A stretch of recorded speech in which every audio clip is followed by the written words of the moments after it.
All right, guys. Tonight we have a very interesting conversation that's going to be going on. Well, it's been interesting so far. I mean, we have a little pre-show where we get together and talk, and it's been quite amusing for us to talk about it. So let's go ahead and get in it.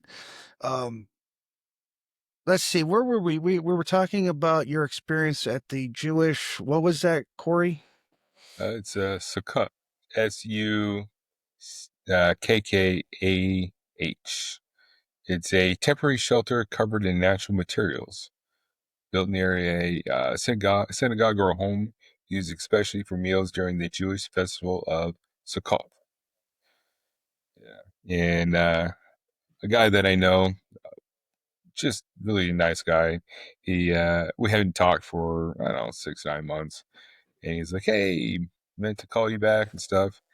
Hey, come join our feast." So I was like, okay, why not? Um, so I get there and um, learn a little bit about what this stuff is.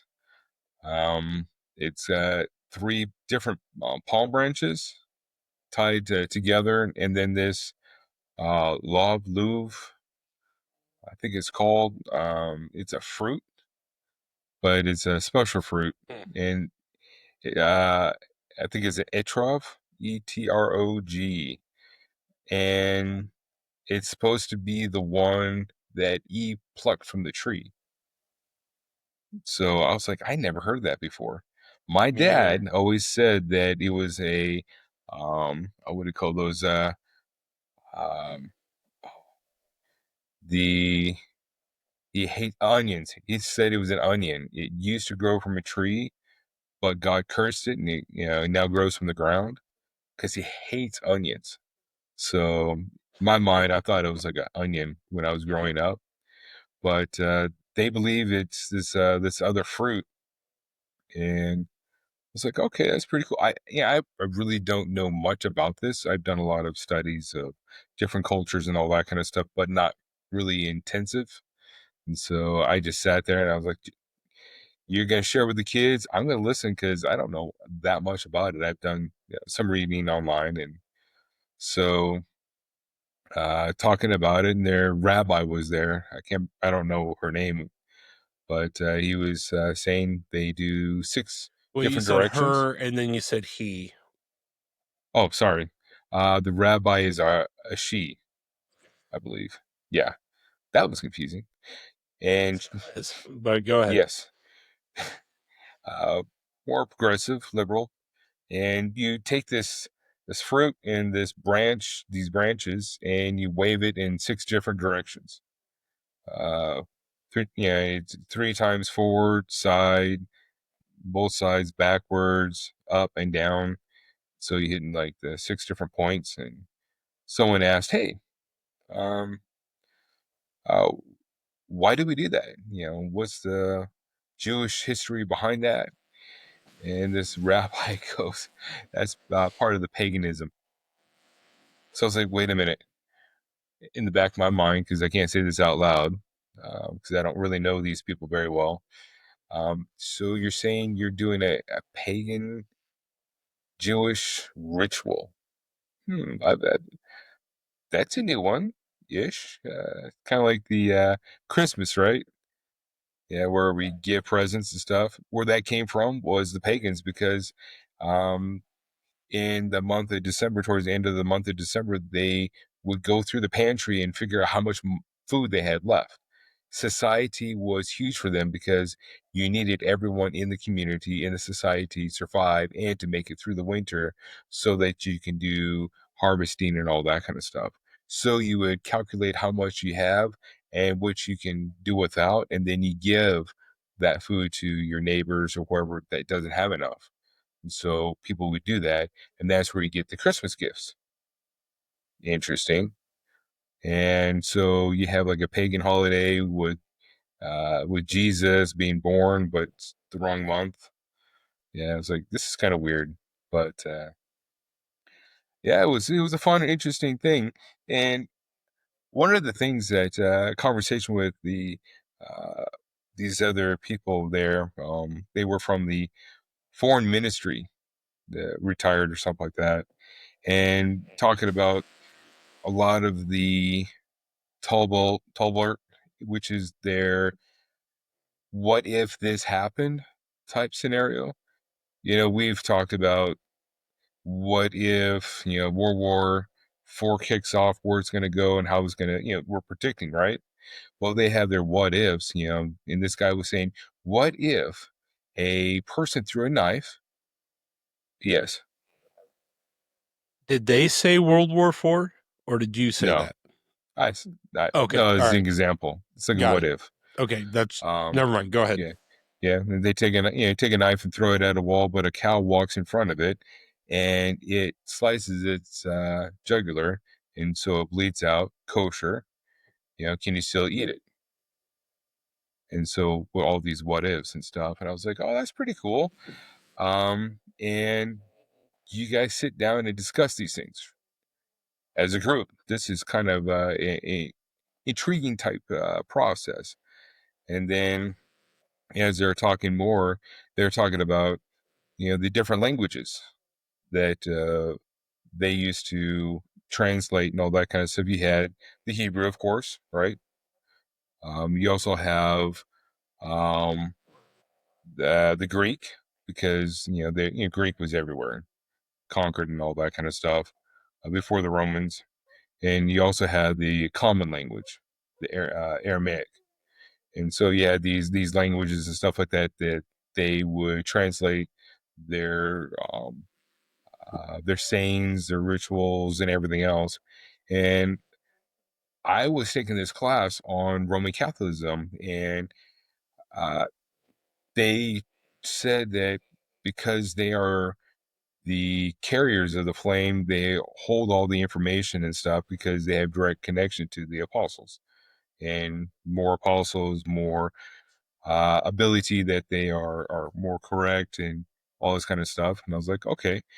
And this group was saying that because the Romans, they had nothing to do with anything in Latin. They wanted nothing to do with Latin because they conquered them. And I was like, whoa, this is interesting, because what would the apostles be writing all their stuff in? Would it ever have gone into Latin, or would that have been later on with these priests and stuff like that as they took over the Roman Catholic Church took over? They put everything into Latin, but yet the Hebrew, the Jewish nation, they would keep the Greek, the Aramaic, and they would keep the Hebrew. And I was like, oh, that was deeply interesting, because I was wondering, where did that end? Where did that begin? And how that looked at. And by the way, I offended a couple of people with that question. What about the Latin? Because You I was super offended people curious. with that? Yeah, yeah. Well, look at what Rome did to um, Israel, decimated them. Mm-hmm. Okay. Yeah, right. They have no love for Israel, or for Rome, zero, and it was used as a punishment towards Israel. You look back at the prophets and stuff like that of that day. They were all saying, "Hey, change, or God's going to destroy you." And then it was, God's going to destroy you. You're not changing.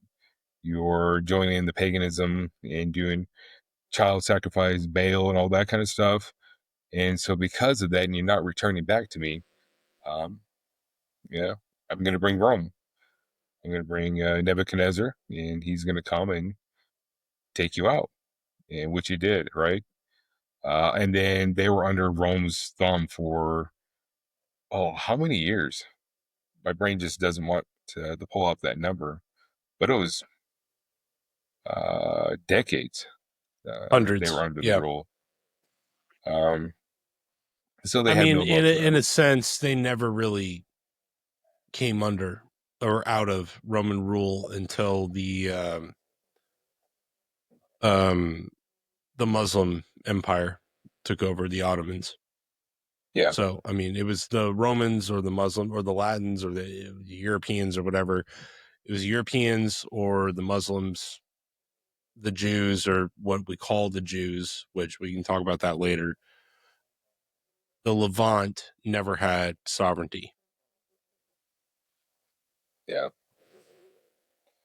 So it was a pretty cool conversation, and it opened up my mind to, because I had that question, what happened here? Why is everything in Latin versus Greek and Hebrew or Aramaic? The common language, right? Why was everything written in Latin?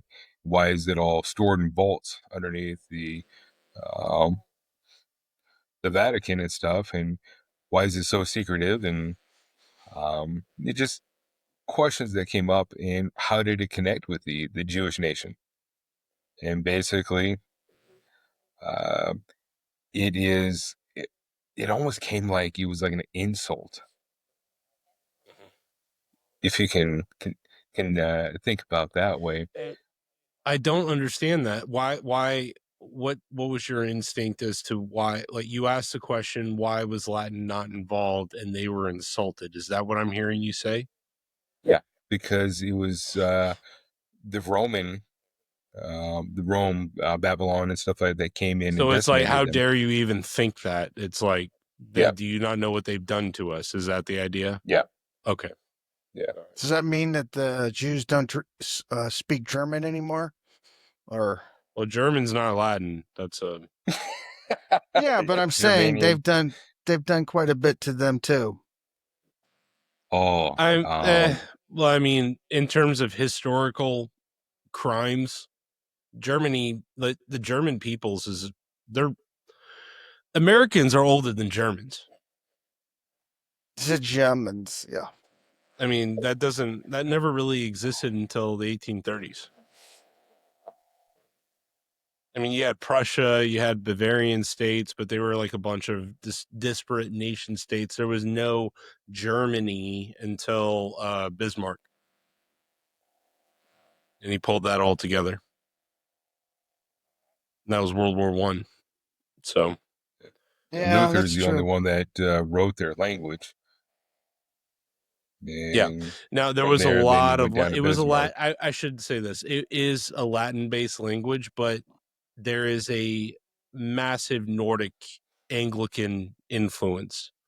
Like, if Oh, you so study German, so many of the words you're like, oh, this sounds like an English word, like English, specifically English. Mm-hmm. And then there's a lot of Latin roots to everything, so it's like Latin English mixed. It's very strange. It's very interesting. Yeah, but it yeah, I was just an got interesting conversation with these people. I loved it. I'm like, I want to go back to another one of these events and meet more people. Just, I like the experience. I don't know about you Yeah. guys. I love experiencing new No, I things. love And weirdness like that, of like strange, different perspectives. It's so interesting. No, I love that stuff. yeah, Yeah. it was amazing. Plus, I got to meet people from the foreign ministry, Of and what? they got to share some stuff. Israeli. Yeah, Ooh. yeah, that was Okay. nice. Yeah, You want to share? yeah. Or are you gonna get Hey, whacked? Like, get whacked. I don't know if I'll get whacked. Yeah, God likes me. yeah, but does do he No, the though? Jews dude, like you? That's what I don't matters. I'm know. just kidding. I'm just joking. I was Sorry. sitting at the table with this family. They came a little bit later, and interesting. I was enjoying this, and the wife, she goes, "So, are you former uh, military? Are you a contractor and all that kind of stuff?" Because their world, Mm-hmm. that's who they work with and all that kind of Right. stuff. Mm-hmm. And I was like, "No, never was in the military." And she goes, "Well, what do you do?" I go, "I'm a chaplain." She goes, "Huh." She goes, "You just look like you're in great shape and all that kind of stuff." And I was like, But hey, "Thank you." You look like yeah, a mercenary, like literally out of a video game. It's Finally. funny. Yeah. No. Well Oh, done. yeah, yeah. I've been, except for trying to the form. only I've, part of the only part of yeah. mercenary he gets is the mercy he gives to souls. The only mercy I give to souls.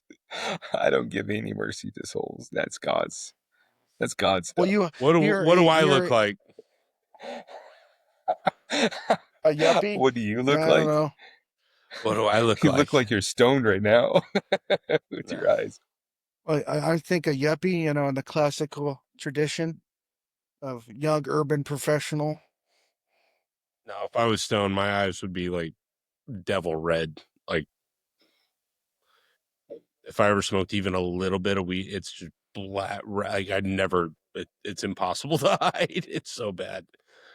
Have you been high? Is that what you're saying? Yes, of course. I live in Oh, I Austin, have to. Texas. So Yeah, a person wow. told me very close to it's me fine. It that you just can't makes me get sleepy. contact high. And I'm like, no, that's not a real thing because you can get contact high. If you got a bong in the middle of the room and everyone's taking a hit, yeah, Oh yeah, you're going to yeah. get it. It's called a hot Yeah. box. Yeah. I don't think Yeah. Cheech and Chong would have put that in their movie if it wasn't a real thing. They seem No, like it's a real broke, thing. just scholars, man. Yeah. It's a real thing. It's just overrated. It's not. I never was that interested in it. It just makes me sleepy. Like great. I don't know. The I'll take last a time I had Benadryl. experience with it, it freaked me out, man. Really? It had no Oh, real I effect can't on see me. that happening. But no, I was You, hospitalized from it. Are you I serious? know. No, he told me Oh yeah, this is a really Oh, funny the story. edible. Yeah. The edible. yeah. Yeah. Well, it actually But had no effect upon me when I was in my younger years. Um, hot box and all that kind of stuff. It had didn't really do anything to me. I'm also the guy that when everyone was passing out from drinking Coors Light, one of Cody's favorite. I've changed. I've Sure changed. you have. I Coors was Banquet. the one that Coors was Banquet. um, wide awake, like I had a monster or two, and I would not come down off of that until, you know, 4 or 5 hours later. Yeah, I have no idea how that happened. My sister, she starts getting to that point, and then she shuts off and goes to sleep. Me, I'm like, hey, why is everyone going to bed? Let's play another game. Let's drink some more. Yeah, Yeah. yeah. That's how I drunk sergeant, first sergeant that was in the special forces. I drank him under the table all summer long. Was that the guy that was part of the Air Wing? Nope, that was a different guy. This guy Oh, okay. was an arrogant prick. The guy that was Most people in in the special Air forces Force. are. Yeah. Yeah, this guy, my friend that was across the street, that was okay. If I still had connection with him, you would want him on the podcast because he was so cool. He had like the coolest stories. Um, and he's definitely a God-fearing man. And I miss him. I wish the military didn't send him to another military base. Wish You didn't keep his he retired number? here. I think I have it somewhere. Why don't you try calling it, man? Maybe it'll work. I think he's saying he's Maybe. dead. Yeah, it might be. I don't know. Yeah. He also might have seen the Epstein list. You never know. Anyway, this is No, I'm opening just up a kidding. can of worms. No, not you. The Epstein list? No, not that. That's kind of I mean, that's an interesting. I don't know. Where do you want to go? Do you want to go with Jews or Epstein list? Where are we going with this? Jews. Let's keep Well, going with the Okay, Jews. considering, excellent. except for, Okay. Oh, they said Colin Miss, is like, let's No, get it. except it's for, no. Go ahead. Sorry. except for they did say that Mossad was part of the Jew Epstein. So there's the tie-in. You know. Yeah. So, yes, thank you, Cody. Yes, Epstein was connected to Mossad. Correct. What is a Jew? Where does that word come from? The philosophical or the No, actual etymologically. Like where etymology? does yeah. Um, I should Judea. remember this. Judea. Yeah. It was like a, like the term Christian was a um not prerogative, that's not the right word, No, it pejorative. was, It was a yeah. pejorative by the Romans, right? So Jew was a pejorative term by the Romans. Is the shorthand for Judea, right? It's a Jew. It's like something you throw over your whatever. So today we basically like have been taught that Jews are the people from the Bible. Is it raining where you are, Corey? Where I am, yeah, it just started coming down just like 15, 30 Oh, seconds ago. Hmm. I Can was you like, hear it? is that Yeah, rain? Wow. Yeah, it it sounds is. like hail almost, but No, it's the really big raindrops. It happened several times during the balloon fiesta up here, and it just was like these huge raindrops. I went outside to look for the hailstones and all that kind of stuff, and nope, it was just huge raindrops. It it's weird. Weather here has been weird, and these big raindrops is not normal. Yeah, that I know of in my short term here. But anyways, yeah, it was pejorative for Judeans, Jews, but they are really the Hebrew nation. right. So let's go back to the original Hebrews as we understand them. So first off, we had a split, right? That we had the northern kingdom of Israel, and Hmm. then we had Judea in the south, right? And that happened like 1500 BC, something like that, or Uh, 800 BC, five. some like five. Okay, I have no, I can't remember. Okay, it happened a while before the time of Christ. So, Oh yeah. um, I would argue that I have yet to see any evidence of these people proclaiming themselves as Jews as showing their genetic lineage tracing back to those peoples. Right now, anybody that proclaims the faith, says they're a Jew or is born into it, and they just are told this is what you are, they're Jewish. Now, something that people overlook in the Middle Ages is the royal families of that period, especially in Europe. What's the common book that the peasants and the elite had access to? The Bible, right? King James. King James, whatever, just Yeah. the monks, the scripture, the stories. Like they didn't have Marvel movies back then. It was the Bible. It was the story of Abraham, Isaac, and Jacob, and whatever the priests deigned to convey to them. So their legend in their mind was the world was built, or God created the world, and then this lineage came out of it that we call Hebrew, and they basically, if you look into the lost tribes of Israel, you're going to see a lot of royal families tied to it, Hmm. because a There's lot 10. of, well, they just claimed that, oh, we're from the tribe of Dan or this tribe or that. Why? For legitimacy. See, we're in the Bible. We're your rulers. Yep. These are a bunch of Nordling Vikings making all this crap up. Like they're just like, and like to this day, like um the royal lions of the house of Windsor, that's Judah, the Lion of Judah. Hmm. That's where that really comes from. Comes from. And it's not that they are actually have that lineage, it's that that's the story. And that all started back in Artaxerxes' time when he came out and he uh, decimated Mm-hmm. the northern tribe because God sent it because they wouldn't straighten up. Yep. And he removed the people and sent them to the far corners of that nation. Yeah. And then a bunch of different nations claim like inheritance from different tribes that were the diaspora of that. This is the legend and the lore. I'm not saying this happened. In Yeah. fact, I don't think this happened.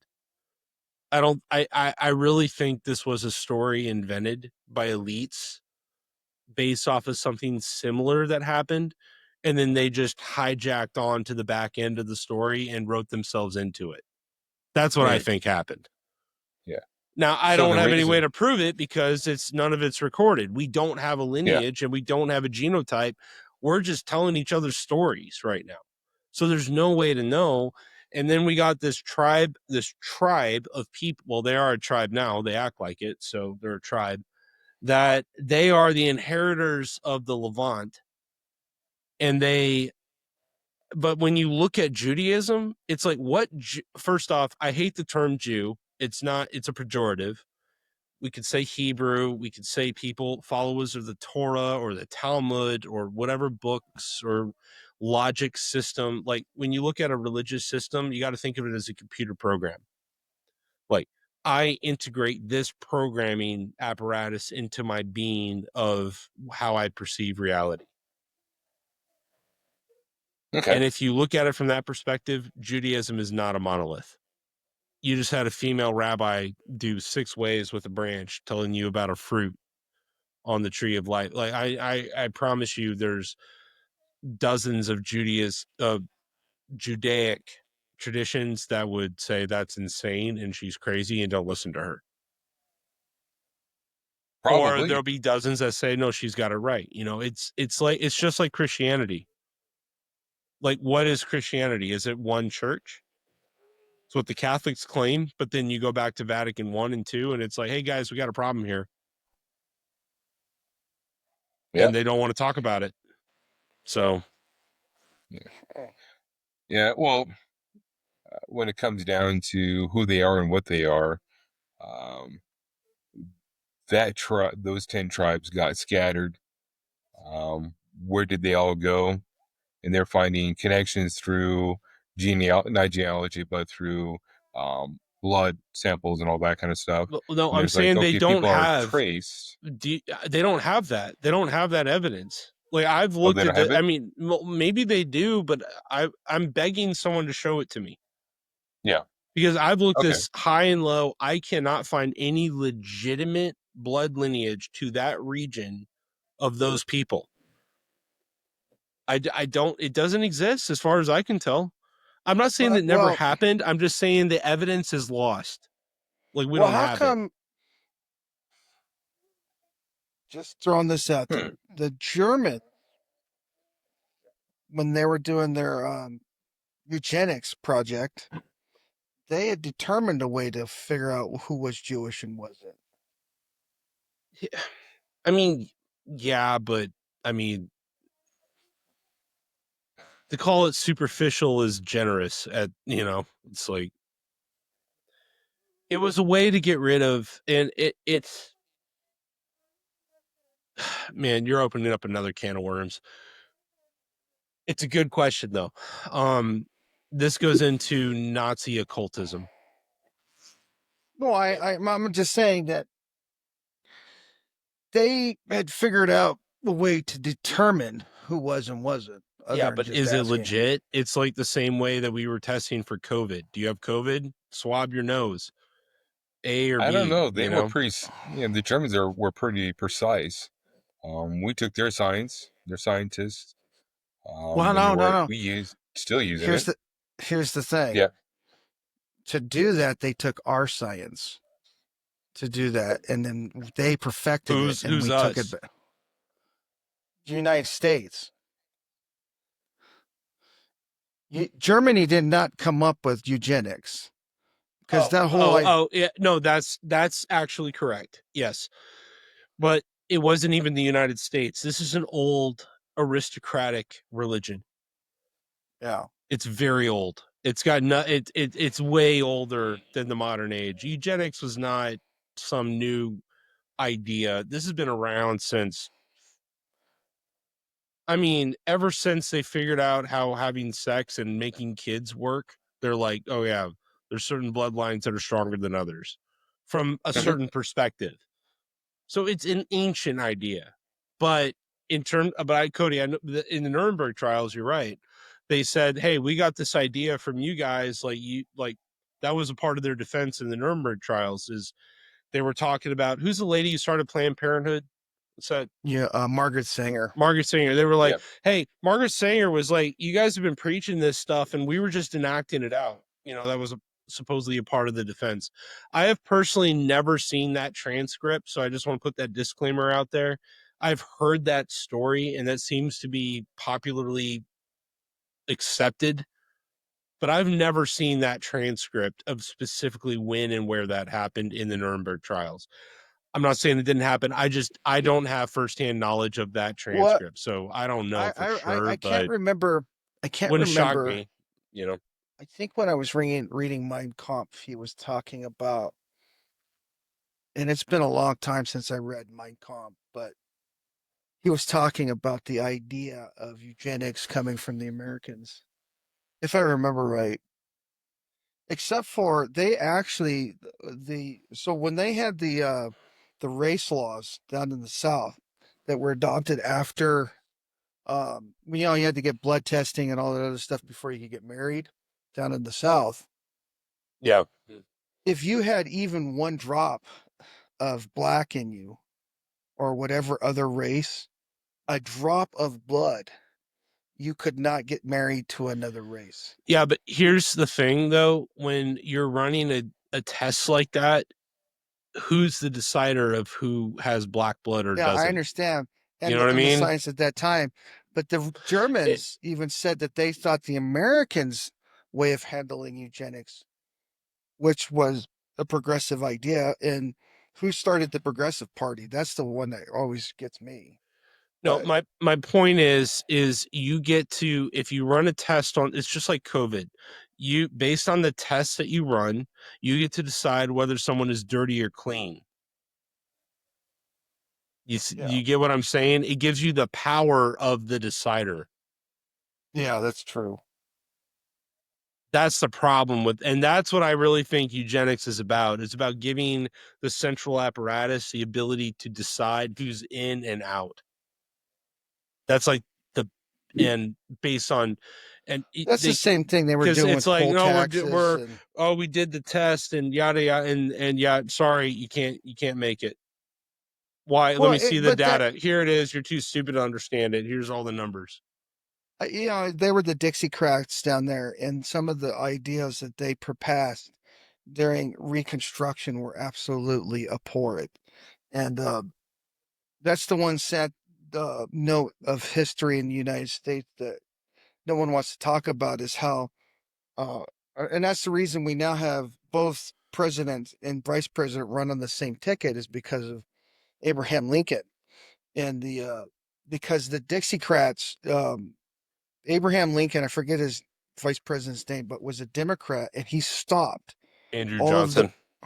yeah he stopped all of the projects and all of the uh, what is it 20 acres a mule and all that other stuff that they were supposed to get for under Reconstruction. And there's even stories of the Union giving parts of plantations out and subdividing it to give to the slaves that were on the land. And the Andrew Johnson came up and took his soldiers down there and took all that land back. So we got it. So, We're getting like peeled but off yeah, into a whole other direction here. Yeah. This is really So important coming too, but so coming back to oh yeah, the Hebrew nation, right? Yeah, the 10 tribes that were, dispersed, right? Uh, there was talk in seminary that, from professors, they could trace this stuff back, right? show me the evidence. But I never just seen haven't it. seen it. I've never seen it. They Yet, just say it. yet the flip side is the southern kingdom, the two tribes of Judah and Benjamin, right?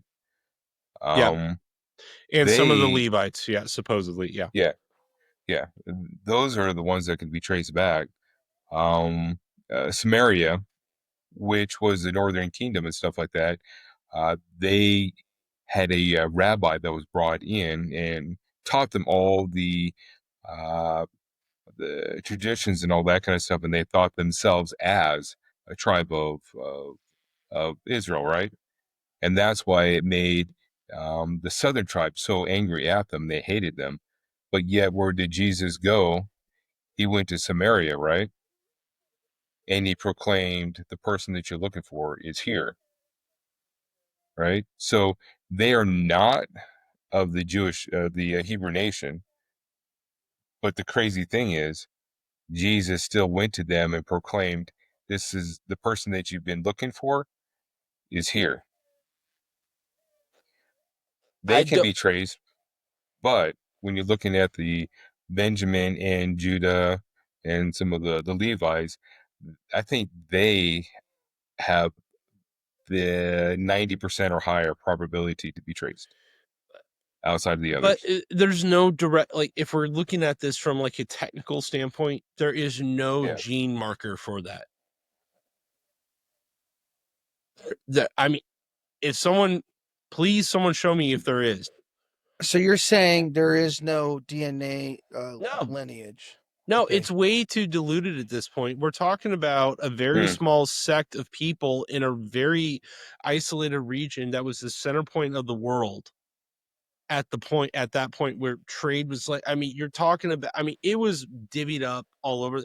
The whole point of, I mean, from my childish perspective of when I read the Bible as a child was um that the transmission is spiritual. It's the blood lineage is over, right? Okay. I mean, that's kind of what Christianity spun out into, was a spiritual transmission of, to those, knock, Hmm.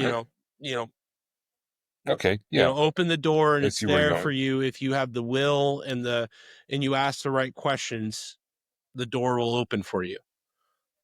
That, like, the right type of consciousness will open up into the kingdom of heaven. Yeah. And And that, open to everybody, not just to the Hebrew nation. correct, right. And this obsession of blood lineage is not just specific to the Hebrews, which I think is a better term to call them at this point. Like, I really do not like the term Jews. I just don't like, it's not specific. It's Yeah. like, And here it is. They call themselves that too. yeah, exactly. It is comfortable. It's normal It's an in identity that way. that a person in this place and time can walk into and feel safe and comfortable and under an umbrella of identity, and they don't have to ask any other questions. You are this. Embrace Hmm. this, and this is who you are. Um, it is much more terrifying to go out there on your own to make sense of the world from a singular perspective, because what do you know? What do I know? But that's the leap of faith, I think, is what Christ is talking about, is when you decide to um rid yourself, not rid yourself, like, I don't believe in getting rid of tradition. Like, I think you should look at tradition, but with clear eyes. See what it is. See why it's there. Why are we doing this? What's the Hmm. purpose? Where did this come from? Who are we? Ask the question. In asking the question, you open the door. Yeah. And Curiosity gene. the answer can be, I don't know. And then Sure. let's go find out. Yeah, Right. exactly. Yeah. But yet not be afraid to ask a question, not be afraid to be Yeah. encountered with the question Mhm. and have to go look it up. Exactly. Yes. Yeah. Yeah. And Um, because if you hit a wall, someone asks you a question, you're like, that's a good question. I never thought of that. That's an interesting, and then, I mean, what else are we here to do other than that? Like, or if we're just here to follow a collective hive mind, which is like, if you deal with computers, that's no different than like setting a program, run program alpha zeta b. Well, who's running the yeah. program? And that's my problem with religion right now, as we call it religion. Hmm. It's not that I'm against God. I would call myself a Christian in colloquial terms, because I think Christ is the actuation of the individual in the here and now, in the present time that they find themselves in, to say, God, show me the truth so I can be your servant, Yeah. because I love you. and be, I love humanity and I want to be one with the whole thing, and show me the unvarnished truth, instead of just some guy giving me a bunch of prescripts of like, run script beta zeta alpha like run the branches this way that way. And it doesn't mean that those things aren't valuable. I find ritual, like, because that's kind of how the Protestant mindset is ritual is paganistic and unnecessary. I don't really have that viewpoint. I think you should have a light touch with ritual. Like, you should Hmm. understand what you're doing when you run a program ritual. Why are you doing this? What is your intent? And if it's to glorify God, I don't have a problem with rituals. Like, to me, having children is a ritual. Getting married is a ritual. Yeah, marriage is ritual, It's very much a ritual. Yeah. It's and it's got taken over by the government.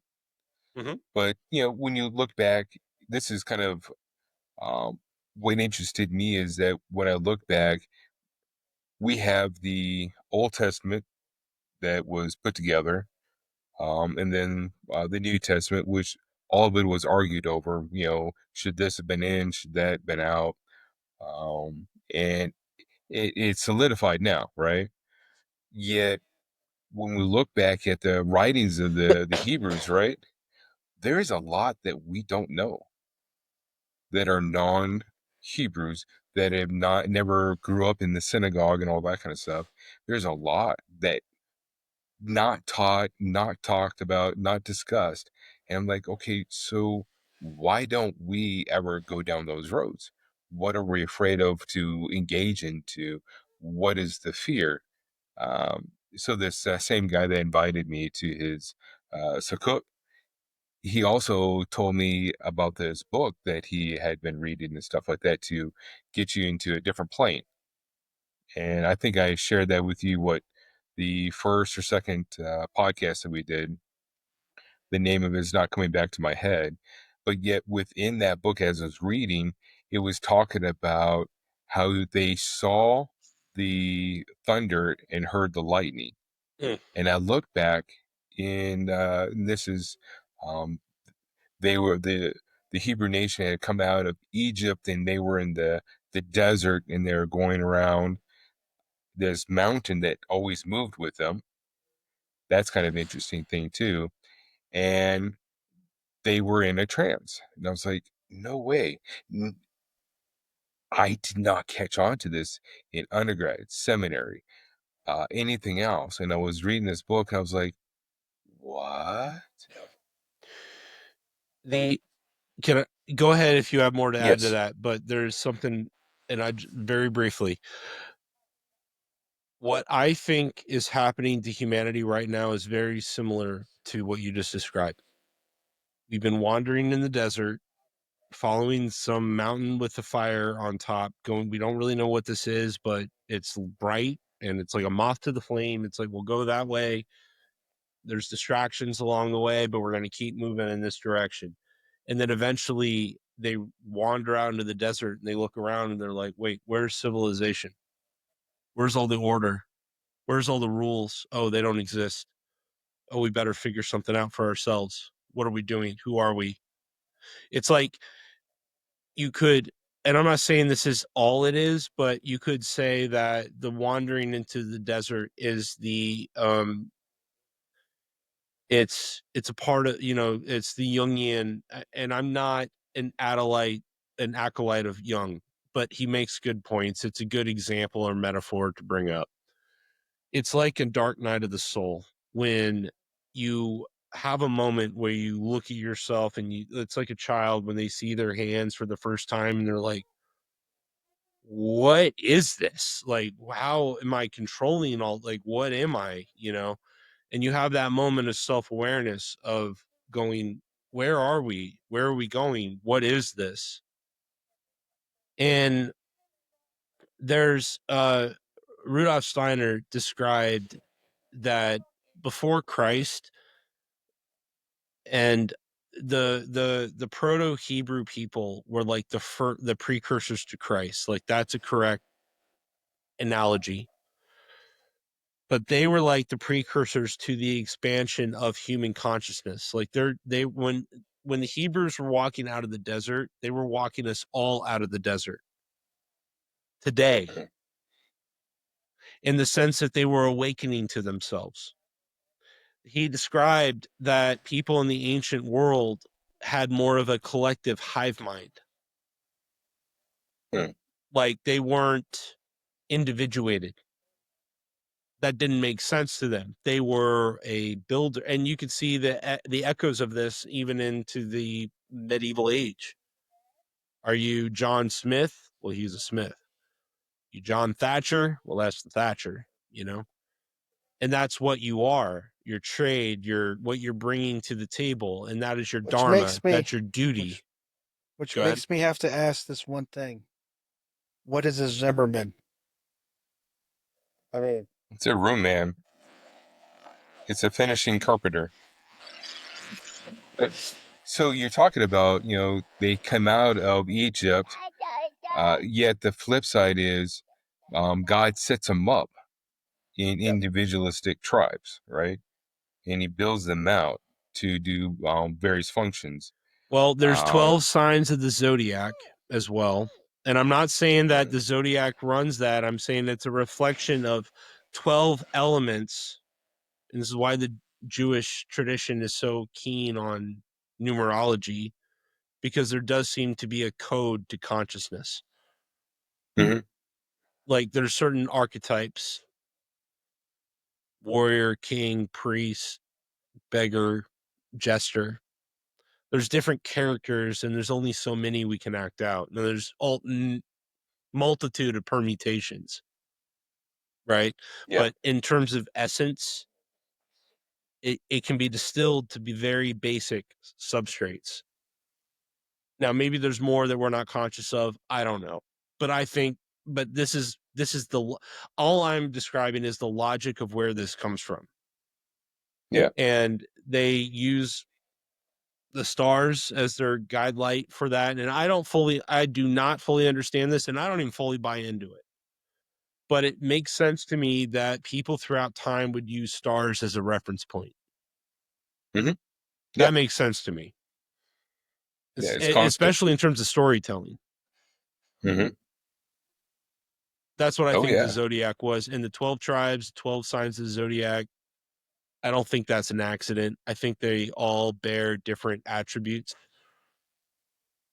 And similarly, you could describe them in different ways. But go ahead. Sorry. And you're looking at the structure of all this, and when they come out, there's a new structure that God gives them. Mm-hmm. And from that structure, they build out all these other rules from it. And so they just rule themselves to crazy, right? Now you fast forward it to the late 1800s, early 1900s, there's a great awakening. There's a bunch of churches and denominations that are busting out. A bunch. And Seventh-day Adventist is one of them. Um, uh, I think there was over 100. And they're all trying to figure out what they were, what they are, how they function. And so they made up Literally their own intense. rules. Mm-hmm. 10 preachers, let's discover what this is. Let's open our hearts up and figure out like what's coming out from within us. It resonated for a reason, because people wanted that, because it got too corrupt. The status quo, the structure of what was accepted was like, this is insane. We can't go along with this. I'll listen to this guy in a tent saying he's going to heal some crippled old lady. Like, that sounds more interesting to me. Yeah. And did it happen? I don't know. Maybe it did. Maybe it probably didn't. did. Who knows? A couple of times. Was there a bunch of snake oil in there too? Sure. Yeah. Yet they had to figure out their own system and how they're going to function. And a lot of them took some other denominations that were precursors and used them as how they're going to create their churches and how they're going to run it. And so when they did that, they also set it up so that all the churches that came out of that looked the same. And that's the German ideology in there, because when you build something in a German mindset, that everything has got to be thus and so. Um, Replicatable. yes, and so a lot of denominations did that, and they were highly successful. And so when you parallel what happened coming out of Egypt into the Promised Land, and then what happened in America and that kind of stuff, there's some parallelisms. They are looking at who they are, is the things that they've been taught, they've been reading, things that have been opening up. Is it true or is it not? And so they're doing a lot of self-discovery, what's going on. Yeah, you're stuck on the And a lot of prairie in a people disagree. wagon by yourself with God knows what coming your way, and you're in the heat. It's like you would equate yourself to the Israelites of the Bible. I would. Yeah, Why wouldn't? I mean, everyone would. So yeah. And some people made up their own stuff, and yet they're cultish. Yet there's others, because people thought that these people that come over to America were idiots, were uneducated and all that kind of stuff. No, we kind they of were were. highly intelligent. No, they were reading the modern books and all that kind of stuff in Well, order to I come up mean, with the Declaration of I don't put a Independence and lot stuff. of stock in being educated. I like the Yeah, uh who are you to tell me what to do? I'm gonna go run into the wilderness. I like that attitude. Like, yeah, and they self-educated, yeah, yeah, for sure. highly read and all that kind of stuff, and that's how the ability to have this new discovery of themselves, and because that's what they did. Now fast forward it till today, 1960s, 1950s, and up to now, we're told what to think. For the most part, there are the individuals that are on the outskirts of this, and they are doing their own reading and all that kind of stuff, and they're coming up with their own ideologies, right? Is it right or wrong? No, it's the ability to share your information, which you think is right, and you compare it to the Bible and see where does it match up or not. And if it doesn't, then hey, The if it does, then let's go down that road.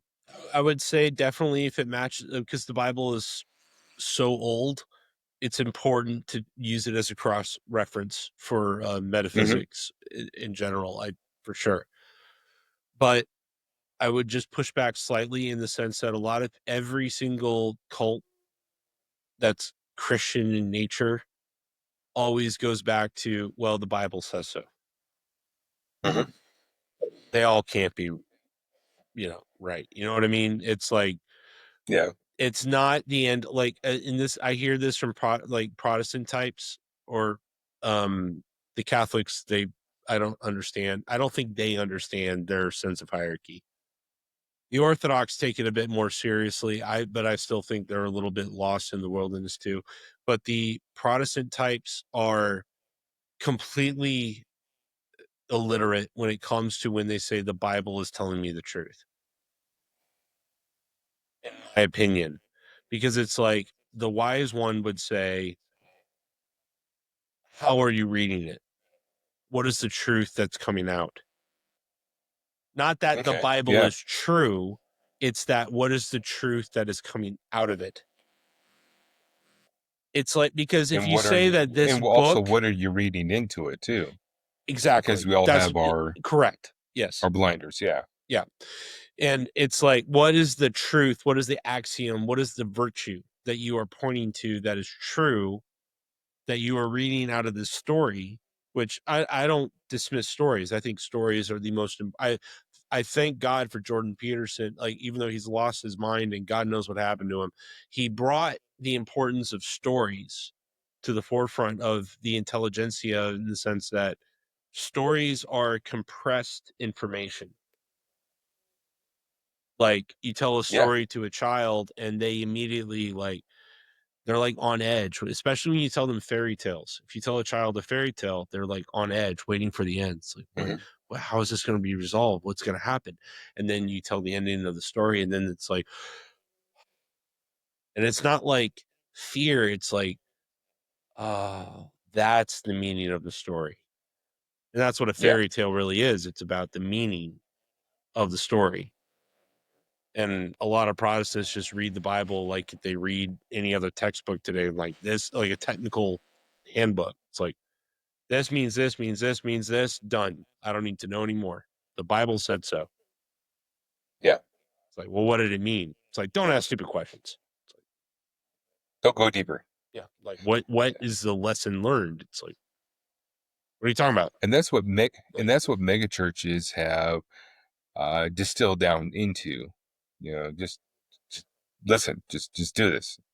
Where you have these small group and they're opening up their Bibles and they're reading and questioning and looking up and all that kind of stuff. They're building their relationship upon Jesus and the Holy Spirit, because they have to ask questions because they don't have all the answers. They got more questions than answers. And may God answer them? We don't know.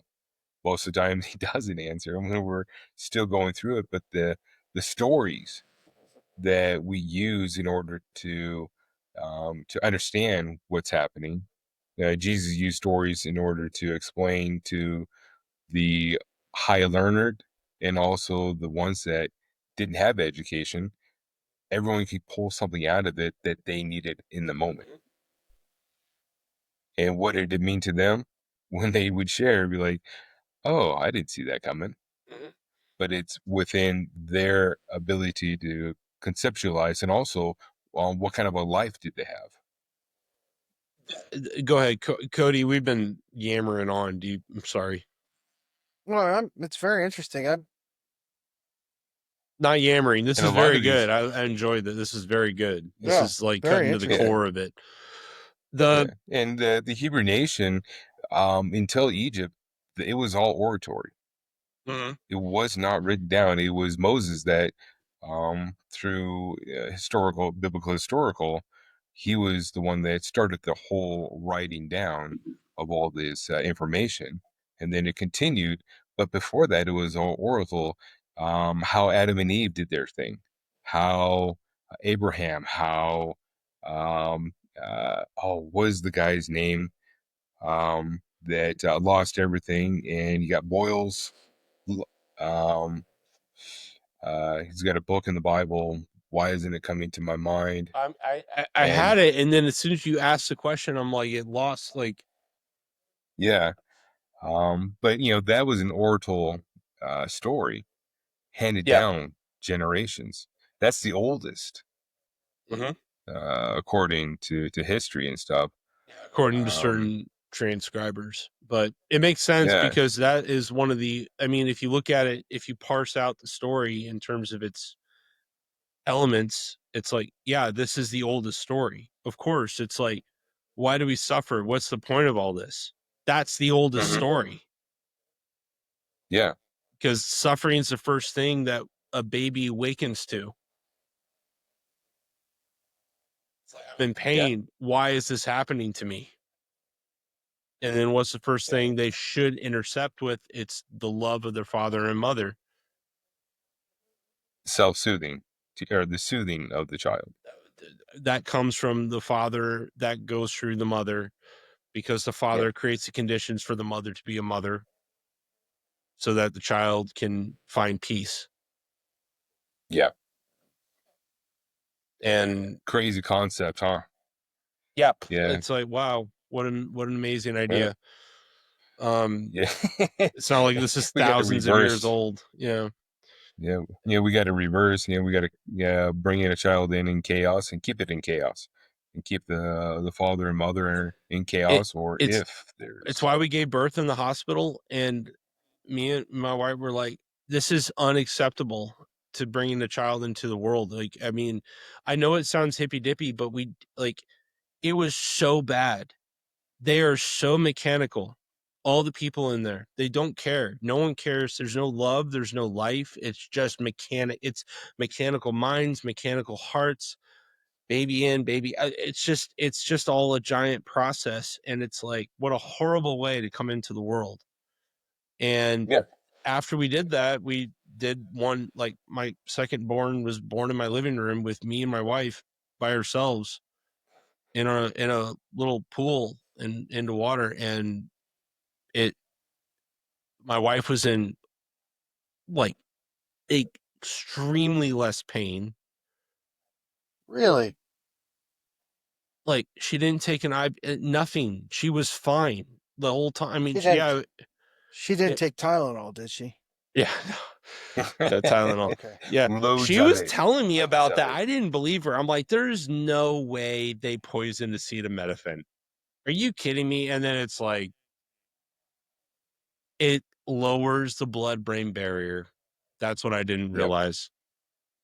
Yep. It So back to the child birthing, my wife, she did a midwife in Nepal for 7 years, or not wow, 7 years, but really? 9 months. The Whoa. ones that they couldn't have on their own and stuff, she helped. And so when we had our first, she wanted that experience for herself. Yeah. It was in the hospital midwife. The midwife was freaking out, but didn't let the doctor know that usually just cuts and pulls them out, right? And that doctor was there the whole time almost, and she saw my daughter come out, the crowning and the birthing of my daughter. And the lady was like, "I've never seen this before. I've never seen an actual birth." What? And it just blew her mind and all this kind of stuff. Wait, what And do you they're mean like, the "Wow, this is cutting? weird." What does she cut? C-section. Oh, okay. Most hospitals do C-sections because Yeah. it is financially acceptable because insurance pays for Oh, that. Make sure I there's see every what you're safe. saying. Yeah, no, Yeah. and The second time, or for our son, we had it in our apartment, and we tried to do the whole pool thing. Yeah, that boy came way too quick. But I got to catch him, so it's a different experience. I like that a whole lot better than the first one. But yet, it's like we are programmed that this is how birthing is. You go to the hospital, they cut you, they pull it out, sew you up, and your recovery time is 10 and they times. start the Now, test, and you if need the the vitamin K shot, or else baby's gonna bleed out from its eyes, and all this nonsense. Yep, It makes everything. me sick to think about it. What they've done to us. But here's the flip side. Did you know that if you have it in the hospital, you pay more than if you have it at home? So if you take your baby I mean, that's kind of why after I your did home it. birth I'm like, this is like, to the hospital for the things, mhm. it's free. In the No, hospital, when you have the that's baby, what we did. they charge you an arm and a leg for it. Yes. I was like, no way. Well, But here it is. We are Wait, all how does that pre-programmed work? for all these different things. So, wait, How what? does that work? Because the government set it up that it's supposed to be free. But why do they charge you No, for it? people don't because talk they about it. want your child to be registered, and in order to be registered and get your social security number and all that stuff, it needs to have a primary check. So if you give birth outside of it, they're going to be like, well, all right, fine, you did it. Well, like, it's not illegal. Like, they can't put you in jail for having a child. They Not make it yet. sound like it, like they will, but they don't, and then they're like, well, I guess we'll just figure this out. It's like, well, okay, here's the test. Okay, it's live. And then they send it over to the office. It's like, okay, there's this baby's alive. You take it to the government, get a social security number, get it on the grid. Yeah. Job, the book of Job. Job, That's thank what I you. was talking My about. There we God. go. Oh, Can't believe I forgot so that. many. Yeah, brain dead. But I here was it wondering is. how long that So would take you, Corey. My gosh. thank you. So the crazy thing is there's so many things in our lives that are that way. Yes. And I think that's what you're bringing into, Colin. Yes. So many things in our lives are that way. How do you move outside of that? How do you move past that so you don't have that influence? I don't want to be a slave. Hmm. It makes me very upset to think that someone's pulling my strings that is not my Lord and Savior. And that is That's Christianity huge. to me. Yeah. That's what it's about. Because I don't have, like, Steiner talked about the threefold elements of being a human being. I've talked about this before. To be a human, you are a thinking and feeling and willing being. And obviously it's more complex than that, but that's kind of a good distillation of what it is to be human. Yeah. So it's like a three-legged stool. One of those falls out, the whole thing collapses. If you're not thinking, you're not feeling, you're not willing. The hardest one and it's probably different for different people. Which of those three is more difficult, would you say, to actuate for you? Because I think it's different for different people. Yeah. For me, it's the feeling. Interesting. Really, I would not have guessed Yeah. that.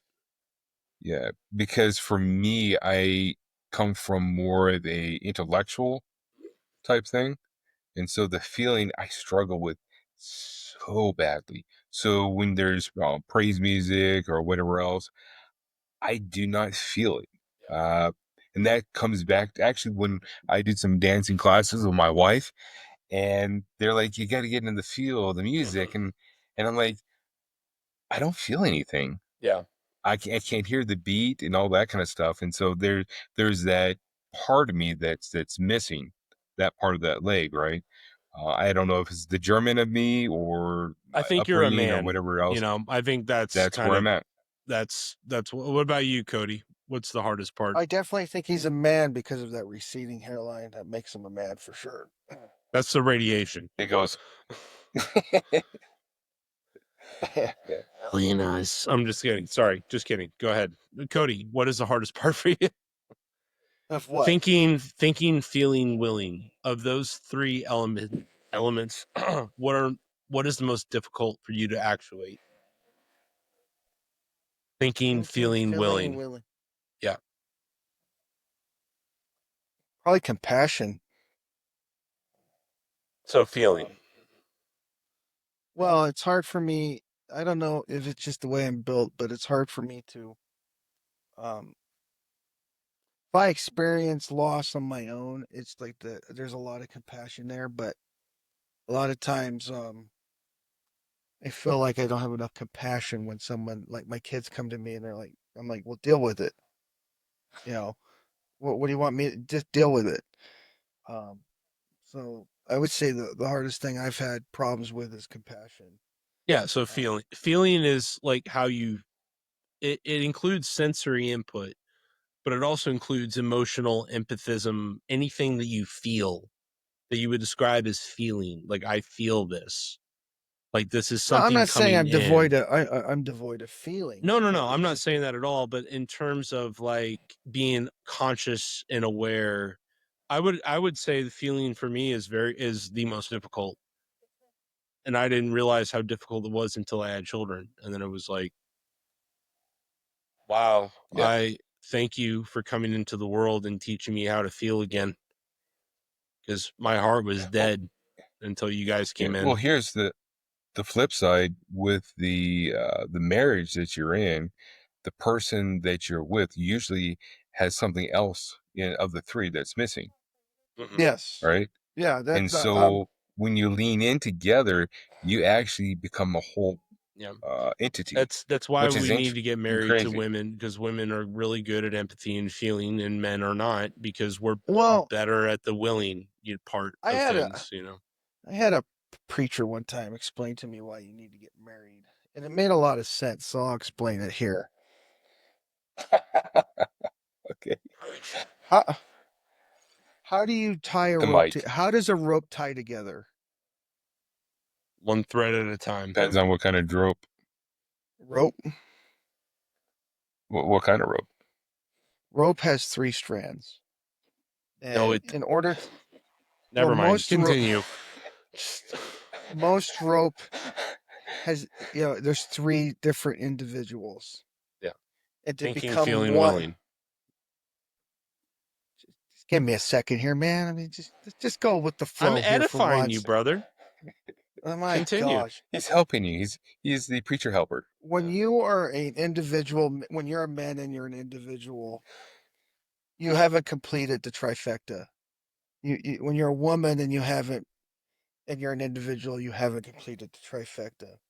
And the only way you can become a whole person and reunify yourself in the body of Christ, in the original body. Because what did you have in the Garden of Eden? You had one body come into two, and then there was the third entity. So in order to become a complete entity again, you have to get married, and that combines one body into two, and then you have to bring Christ in there, and then that gives you this three strands of a rope that makes you stronger.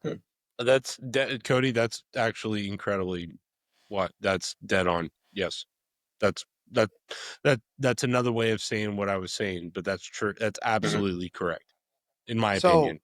I believe too, and this is another thing that I've given a lot of thought to. When you have the Holy Trinity, you have the God the Father, God the Yes. God the Son, and God the Holy Spirit. I've always looked at God the Father as, the Father, the Holy Spirit. The spirit of any relationship that I've ever seen has always been the mother or the wife. And, so when you get the three together, you get a whole once again. So it's just, to me, it's always been when you get married, you're reuniting it's a heavenly thing.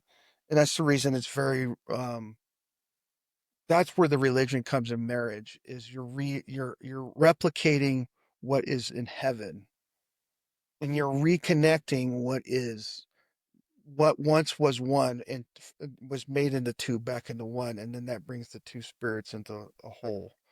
Yeah, not to get, that's just what I have always interpreted it. And so that's What always been. happens if you don't get married? What happens if you do a Paul where he's single? I don't know. I just always, I'm just saying that I've always looked at that's why the draw for marriage is to become a whole person again. Oh no, what is this? Yin and yang? It's not religion. I'm just saying it's probably one of the best symbols besides the cross.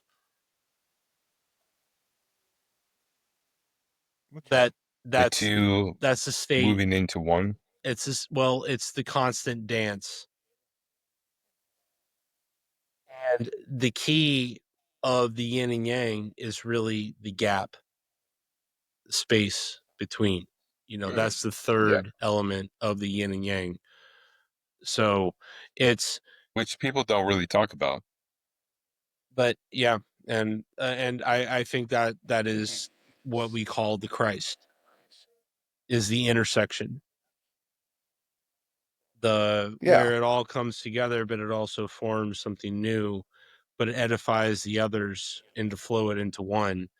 It's it's what humans do. I mean, let's not be into, I mean, I don't want to be too heady about this, but this is what humans have done throughout time. There's I mean, and again, I keep bringing up Steiner, but he brings up this idea of that in pre-human development that we were kind of, and I'm not saying I believe this, it's just a story. Okay, just like, that's all I'm saying, that maybe there was a time where what we call humanity was more of a monochrome. It was more of a singularity. And then eventually something split, like you see a cell divide apart Mm-hmm. and then interfaces with itself to create more and more and more. And this is what we call spiritual abundance, where how can something be formed out of nothing? And that's the nature of life. And that is the nature of God, right? That's Mm-hmm. the stories that we always get from the Bible, is that, and that's our personal experiences when we feel in our darkest moments, but we reach out and open ourselves up to God to say, hey, can you help me out here? And it's not just about me, but so that I can, with my intention, help my fellow man. Can you open up the doors of abundance so that I can fulfill your will? And then all of a sudden things start happening, and it's not of your own design. You're like, wow, this is incredible, and you're along for a ride, is what it feels like. Don't you find it Yeah, interesting? I just described the Holy Trinity, Mhm. basically. Yep. Yeah. No, that's Well, if what you it's describing. That's the yin and yang is describing the Holy Trinity. Yeah.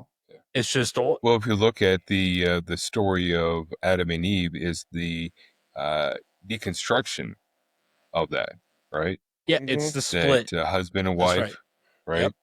And what has God been doing ever since then? Yep. And Reunification. the story is, well, we split, and now we got to find our way back.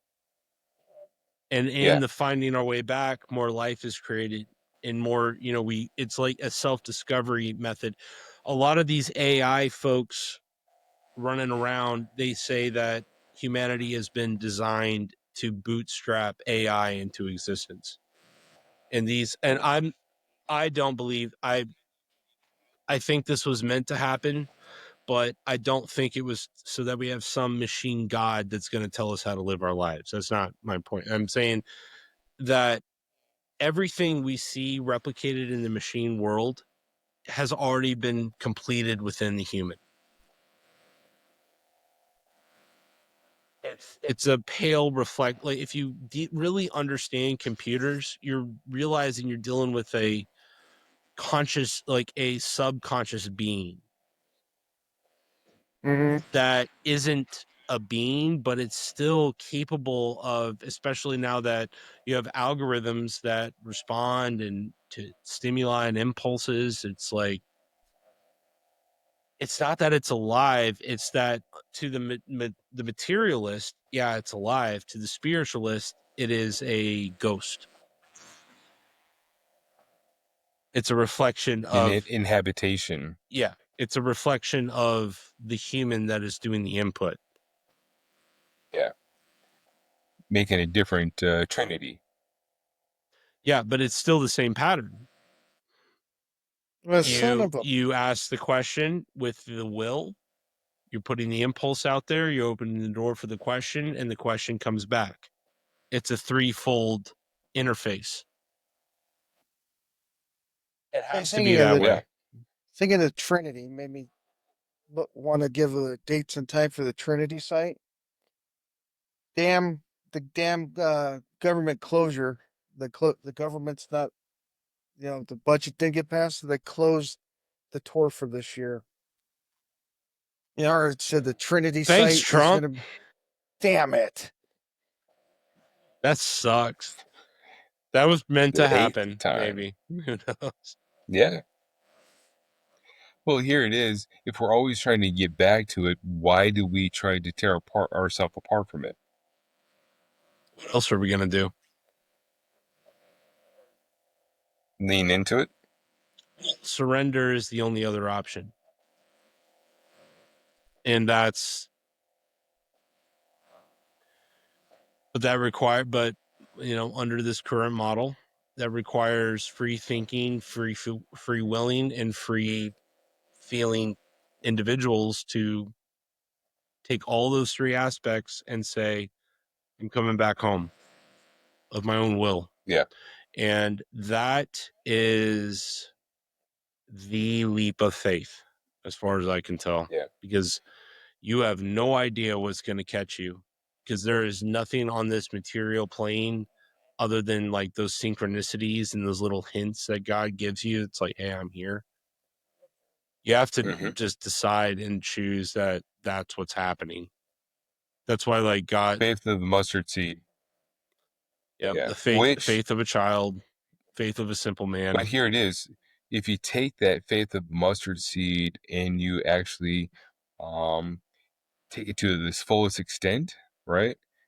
You plant this tiny thing in the ground, right? And it takes root and it goes deeper and deeper and deeper, It becomes becomes a stronger, system. and then it goes up.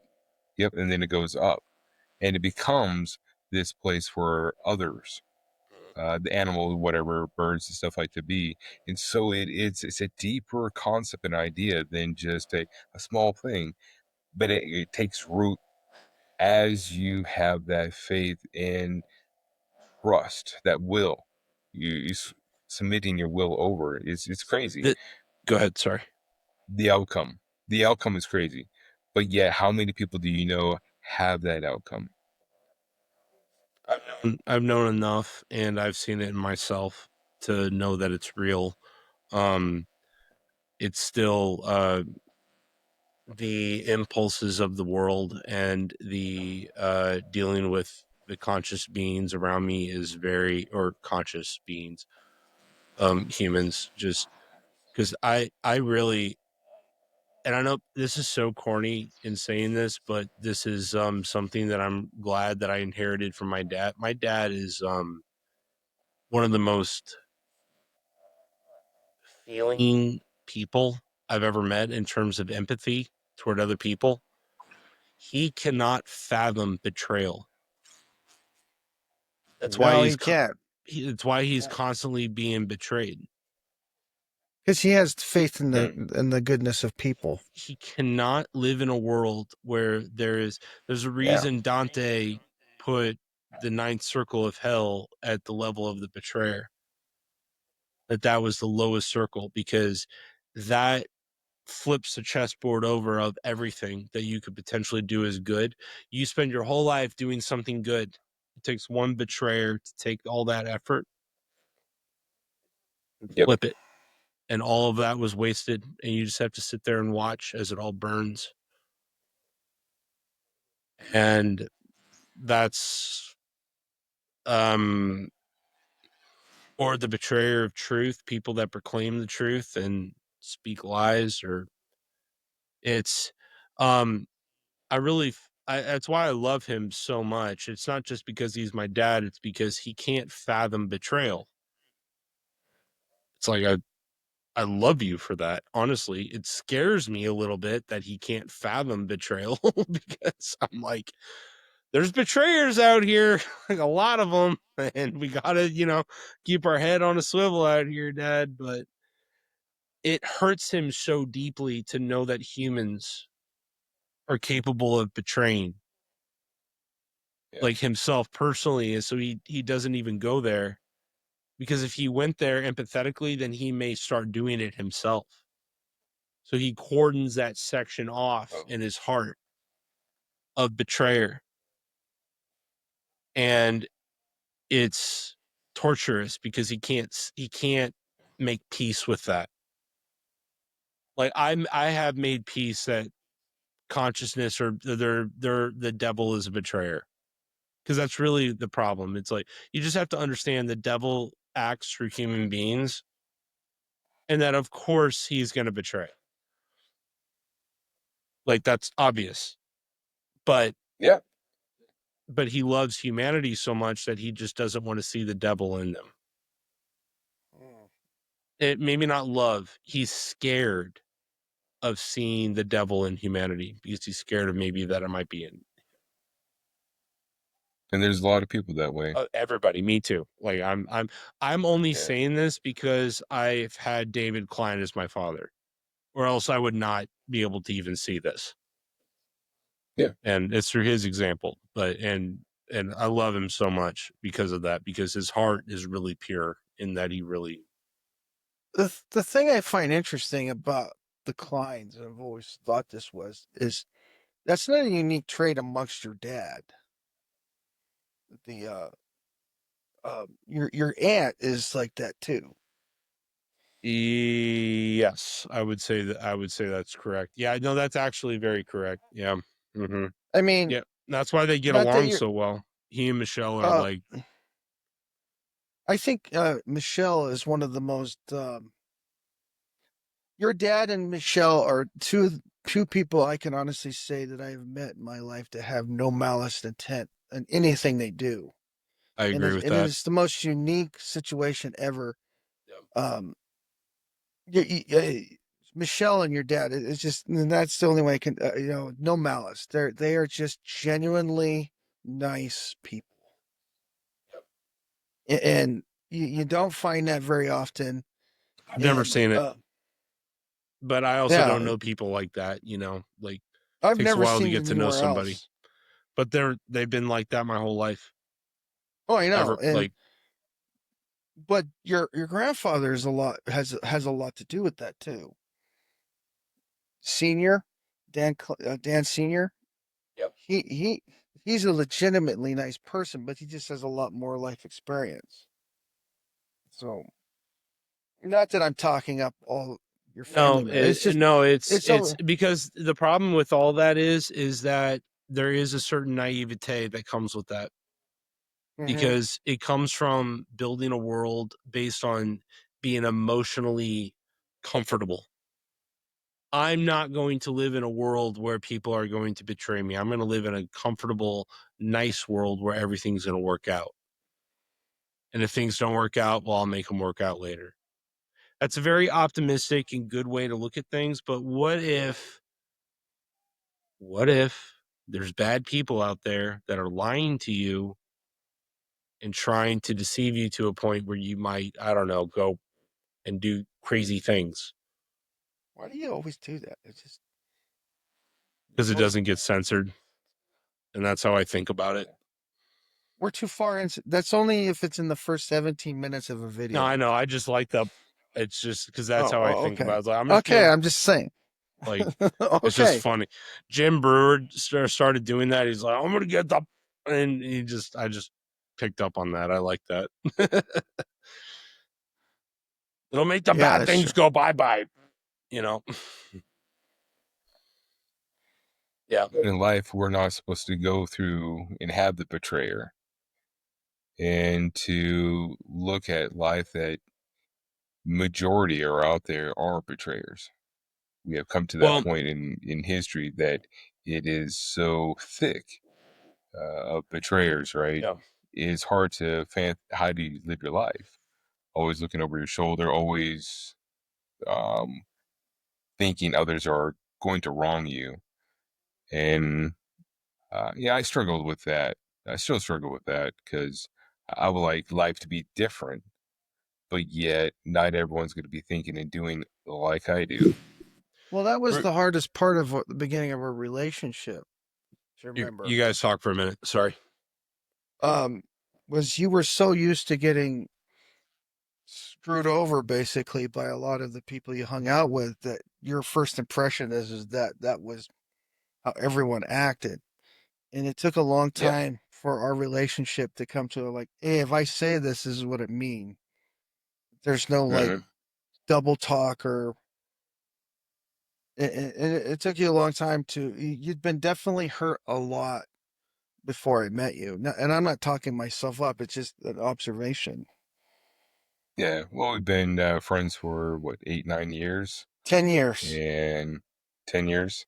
Yeah. And yeah, before that, there was years of I can't believe people did this stuff. And you know, are there really people that are honest? You know, do they speak their mind and they say what they say and they mean what they mean?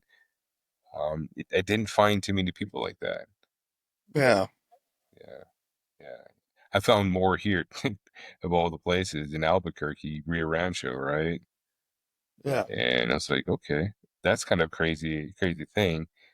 Um, but yet that's kind of a person I am. I say what I say and I mean what I mean. One person said it's, you know, kind of like a computer system. You know, you put stuff in and it comes out, and that's kind of who I am, and that's easily to take advantage of, just because of my naivete, you know, being naive or wanting to be a different way. And so I can see why people have mental breakdowns of how society works and functions, and it doesn't seem to follow this nice, easy pattern, you know? Mhm. Yeah, Yeah. it's like when you walk through society, like when I was started going for walks, the idea that like every few minutes you literally have to check your back to make sure no one's walking up Mhm. on you to hurt you. It's hard to get in that mindset that you walk around protecting yourself. You want to walk through life in a position where you don't have to. You can just be honest and just tell people what you think and what you feel. Um, but everyone walks around Yeah. with their emotions on their sleeves that they you know, This is where the get so thinking comes in. I get so tired of everyone thinking they don't have the right to be offended. You know, it's like you have the right to be offended. It's like, okay, well, that offends me. Well, that doesn't, so what are you going to do about it? You know, it's like you'd rather stop me from having my right to speak so that way your feelers don't get hurt. Oh, I don't want you to say. So, And that's the problem that we're having right now is, you know, it's like, I want you to accept me for who I am, as long as you don't say what I don't want believe in. well, I think what you're doing, Cody, is really important to self-correct the system. Like you're a part of, like, if we think of humanity as a system, which it is, whether we like it or not, it is. Oh yeah. You are a part of the self-correcting apparatus that goes, you're offending me by saying I can't offend you. Well, I remember, and Which I is like this important. example. I like this example. I went to a Hilton Inn hotel, and I've told Corey this story before. And there was a lady there, clearly a lady, behind the counter, and it was the first time I'd encountered someone that like identified their A gender. question mark. Yeah. Yeah, yeah. It's like, so I'm like, I read her name tag, and it says he, him, his, and I'd never experienced that. So I asked her, I go, what is that all about? He, him, his? What's that? She goes, well, that's how I identify. And I'm like, huh. Well, you're clearly female, so why would you identify like that? Well, that's how I feel. And then I'm like, well, how do you know what a male feels like? She goes, well, that's how I feel. And I'm like, but you're a female. How do you know how a male feels? So, and then she's like, well, and I go, well, whatever. If that's what you want to think you are, that's fine with me. I don't care. And then she's like, but you're not relevant. You're not, what is that? Validating me. Oh, You're not validating. Yeah. validating me. And I said to her, I think that's the difference between my generation and yours. I don't care if you validate me or not. I don't care. I know who I am, and I don't need to be validated. I know my life experience. I know this and that. I don't care if you validate me. I don't care what your opinion is of me. I'm not good. It's not going to affect me, and that's the hardest thing I can do. If they're not asking you to accept them, they're telling you to change the way you think. Here are the three identities that I ascribe to. You got female, male, and then handicap. Okay. That's on all the bathrooms. That's how I'm going to deal with this. It's like, oh, you're a You, so you're a okay. handicap person. Got it. Okay. Huh. Well, they get mad at me now because I That call was them supposed to be a shims. joke, but whatever. Never mind. No, it's true. But my daughter laughs at me and told me I can't say this. I just call them shims. You know, like a shim. Mm-hmm. And she's like, well, Shim. yeah, why? There's she hims, and the shorthand for she him would be shim. But you know, it's just Just call them I was just pedophiles. well, I don't. Well, probably yeah. Um, I don't know. Just I like was just any. so I was just always taught that you should treat everyone when you meet anyone for the first time. You treat them with respect, and I'll call you whatever you want. If you want to be called, if you're a female and you want to be called Bill, fine. I'll call you Bill. I don't give a crap. You know, that's Yeah, however sure. you, when you introduce yourself to me, it's just, I find it good behavior to identify to accept that. It's just when you're clearly a female with double D's What? and you're saying you want me to call you a woman, you want me to call you a man. It's just like, and I'm being polite and say ma'am and sir and ma'am. It's just, I just cannot wrap my head around how they want you to not accept them. They want you to change your thought, I what you wanted think. to do actually a part of me was tempted to do this tonight, but we'll save this for maybe next time. I wanted to go over Tavistock I need to prepare a slideshow for this though, I think. Oh no. Sorry, but it won't be a long one. It's not going to be like That's what you said last time. I know, but well, yeah, that's true. But But you couldn't do that in a do you short know about slideshow, though. Tavistock? Have you heard of it? I've never That's heard of it. unfamiliar to Okay. me. Never heard of it. This whole Well, wait. Get your slideshow, man. This is a good, like, you're throwing a curveball in here. No, I'm just saying that all of this gender bending stuff is intentional okay. and it's centrally run, and it's not an accident that we're all dealing with this. Oh, yeah. It's and everyone knows that, but I can trace it back to its origin point. And obviously there's some deeper spiritual, like, you know, you can go back to the end of civilizations and, you know, the Romans and Greek, whatever, you know, it's something. I mean, they tapped into something that's there when decadence sets into a society, and they capitalized on it and used it to destroy the natural pattern of things. Like, that was the idea, to reconstruct it in their own image, which of course they would do that anyway. I always thought it was interesting that when I would listen to Glenn Beck, he would always say, what is up is down, and what is left will be right, and what will right be left. Everything will be mixed up. And I'm like, well, what would that ever look like? And now I'm like, yeah, I can, yeah, okay, yeah, there we are. Living it. Yeah, we're living it. Yeah. I mean, The Mormons have a pretty good idea of what's going down. You got my problems with Mormons, but anyway, go ahead. Yeah. So we come from. Yeah, I was about to go back to my Jews. Story. And the Hebrew nation, well, and lost tribes. The current. I do want to go back to this briefly, and in the sense that I'm dealing with a bunch of young people that they have bought into the idea that everything originates with the Jews, all the bad things. That is not that is not like some small dark corner of the internet. That's a lot of people right now, especially after the Israeli-Palestine event, you know, we've had with the Gazan problem, which is, it's crazy what they've done. Like, if they were serious about retaking Gaza, they should have gone in fast and hard and gotten it over with quickly. And they didn't.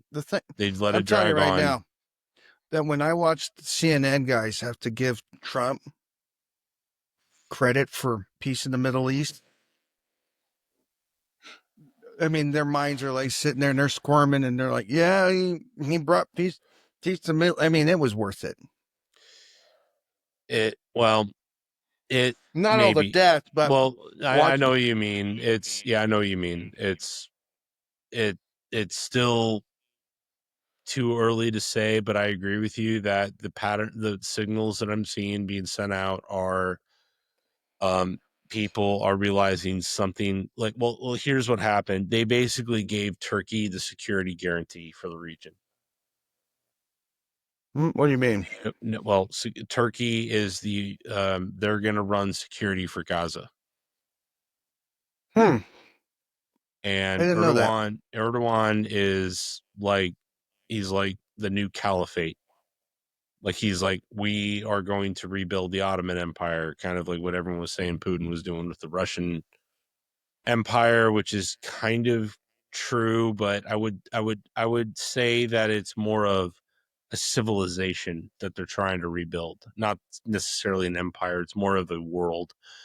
Like, I don't understand the Muslim world as well as I should, but at the same time, the Muslims are not very forthcoming with their metaphysic and understanding of how they see the world, because they have not grasped the Aristotelian notion of finding a common pathway to explain why they see the world the way they do. They just proclaim things, and it's the same thing that most Protestant, or not even Protestant, Catholics, Christian, it's what all religions do. It's like, believe this because we say so. instead of coming down to a standpoint of reason. Make this make sense. Yeah. Like, why is Christ the way, the truth, and the life? That's a good question. Most Christians can't answer that. They just say, well, it's because he said so. And who are you to question that? If you're not questioning things, then that's a problem. Yeah, and that's the Aristotelian method. It's really just saying why. That's all it is. It's a fancy way of saying why. And but in civilizations, if you ask why too many times, it brings the whole matrix apart. And that's what people are afraid of. It's you ask too many questions and the whole thing falls apart. And Well, I no, think I that's think what it's also that people are afraid of the answers. That's what I'm saying. Yeah. Because if the truth comes out, then it may be like, well, maybe we have more in common and maybe we don't actually know exactly what's going on the way we act like we think we do. Yeah. And those who are empowered are disempowered Exactly. because they can't control. Yet that's what we are all wanting, is the empowered to be disempowered and to find something different, something else, Something that makes sense. Like, you know, like something that we can live or on. more sense. Yeah. Like, Something that makes more sense. Yeah. Yeah. Like, do I anyway? Yeah. It's but that goes for the Jewish people because because they're not a monolith. They act like they are because it gives them cultural coverage. You say you're a Jew, you get you get all kinds, you get permanent victim status, and you're also bought into a club of people that say they're Jewish and then they do bad things. So it's not that but then people blame the Jews for everything. I'm like, look, there's plenty of Anglos doing a bunch of, like, look at the British Empire. I mean, it's like, that was my Yeah. biggest problem. I'm like, who set up Israel? It's the freaking British. And everyone wants to like make it out like, oh, it's some long-term Jewish plan. The Jews were never a monolith. It doesn't exist. It's something that was cobbled together like after the diaspora split apart all throughout the world. They all started different cults and sects, and it's a reason it's called rabbinic Judaism, because it's based on who's your rabbi, who's your Yep. teacher, because they all disagree with each other. Yeah. So it's like circles within And circles. that also parallels Protestants, Catholics, because Exactly. they are all got their own Exactly. priest or whatever. You're also looking at those of the Muslim nation, whatever The clerics. imam, Yep. Mm-hmm. clerics. We are all the same but different. Exactly. And then Yep. and we're getting to that point in the apocalypse. What does the apocalypse mean, Corey? End times. The revealing. The apocalypse is apocalypse, the opening, the unraveling, the revealing, the revelation. Right? That's the apocalypse. It's the end of the illusion, but it's the opening of the book of truth. And this is where people like Steiner, Casey, other like spiritualists, that I don't look at them as teachers per se. I look at them as people that were willing to step outside of their boxes. Like Edgar Casey was a Sunday school teacher. Rudolf Steiner was a self-described Christian.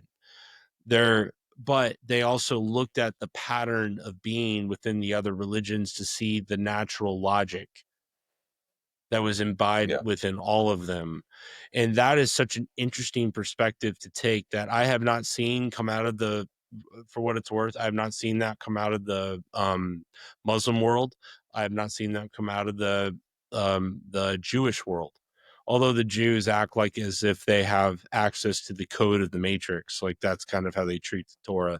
They act as if they've generated the world, like in a certain way, like through codifying certain rules and regulations, or language really is their secret power is, if you really get into Torah and numerology, which I'm not personally. I'm just saying that they make a very big deal out of that, and there is a lot of truth and logic into that.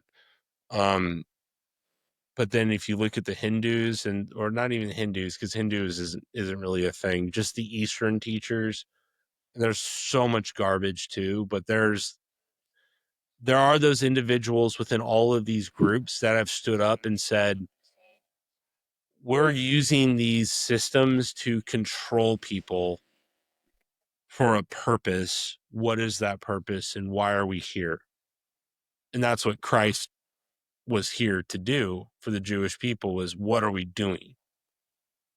What's the point of all this? To follow the law? What is the greatest law of all? Love the Lord your God, your Father, with all your heart, soul, and mind, and love your neighbor as yourself. And then how do we do Sums that? up. And then that's where the will comes in. And that's where I've found myself into politics, is that what is politics but the inaction of the will of the collective? Mm-hmm. Yeah. It's not a game. It's our collective will. But that if you see how the devil has controlled it, you're like, well, that's the battleground. That's where everything is decided, where our children's futures are decided in terms of like what they're Yep. exposed to. It's everything is there. And we've been taught to just divorce ourselves from that. And I don't think that was an accident, Uh-uh. because if a few strong, solid men go in there that love their children, like actually love their children and not just talk about a feeling, but look at their children as themselves into the future and say, what would I want the future to be for you as I would for me? And then you go, well, God, what should the future be? Love the Lord your God Mm-hmm. with all your heart, and love your neighbor as yourself. Your neighbor is also your child, and your child is the best way to teach you how to love other people, I think, because they Oh are other yeah. people. Yeah. They also teach you how to love And yourself. yourself. Yes. Yep. Mm-hmm. Well, the thing I find interesting about children, and then we got to wrap this up real quick here, but it gets like everyone gets a final thought here. When I saw, I never believed in love at first sight until I saw my daughter come out, be born, both of them. And it's the first, and I think that's the problem that a lot of men have with child rearing, is it's a foreign concept and not real. Like for a woman, they feel it all that time. And when I watched my wife have my daughter, you could see that stuff was happening, but it wasn't a real entity until Phoenix or Kylie was delivered, and then you're holding this little helpless entity in your arms, and you realize you would kill anyone or take care. The love that is instantaneous is just impressive, and that's what I've learned from fatherhood, is that you don't. I never believed in love at first sight until I saw my children, and it's been the most emotional thing, and that like literally I would do anything to keep my kids from suffering to any point, and that's what I've learned from being a father, and the amount of sacrifice that you're willing to do is impressive. My brother told me before I had kids that kids are the mirror of who you are. They show you how irritating you are, show all the flaws and characters. I didn't understand that until my kids got older and I really started seeing myself in them. And that's actually when I started changing. It was a big, huge catalyst. I don't want to be that person also looked at my parents and see how they did things. And I'm like, okay, that's how they did. How can I do different? How can I do better? Looking at my kids, they have their own personalities and all that kind of stuff that's part of my wife and I, but yet it's also their own. And it taught me so much about how to interact, how to connect, and how to love, forgive, ask for forgiveness. And I had to do that quite a few times. And short story, got $80,000 in debt, and I got scammed, and I had to go to my wife and tell her, and then I had to go to my kids and tell them. It, Wow. how can I tell them to do something that I wasn't willing to do myself? Yeah. Said this over and over again, and so I did exactly what I would want other people to do, and they were pissed. They were angry, as they should. But I did what was honorable to God. Probably not to everyone else. It was to God. I honored God Yeah. through that, and it changed things. Um, Relationships were broken, but they became restored, not to the fullest, but to a better place. And I learned a lot of forgiveness, waiting, not expecting that it'll happen, but if it does, it does. But I'm still going to do what is right, even if people don't forgive me. And so I saw this in my family, my kids. And so you have when they're birth, okay, when they're in the womb, I had no connection. Yeah. My wife is like, well, don't you feel this and that? I was like, no, it's not real to me. It becomes real when it comes out. Then I can hold it. I can do something. Right now, you are the one that's holding it.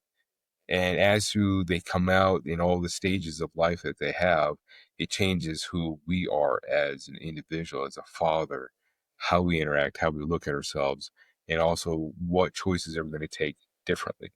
Mm-hmm. That's It's mine. barely becoming real to me still to this point because I'm like, my wife's like, how do you not feel the love? I'm like, it's not a feeling, it's more of an awareness. But it's like, obviously, like, I would protect, but like when you said that, Cody, I gotta say, like, I don't feel what you say, like I would kill somebody for them. Like, that's not the feeling I get. Not to say I wouldn't do that, but it's like, that's not really the feeling I get. I'm not saying you're wrong either. I'm just like, that's not, honestly, not, because I hear that from people all the time. It's like, I would do anything for my, and it's like they say it with such determination. I'm like, I don't know, because it's like I still in a way feel disconnected from, this sounds bad on the surface, but let me just get the thought out. I don't feel totally connected to my children because I feel like they are their own separate people,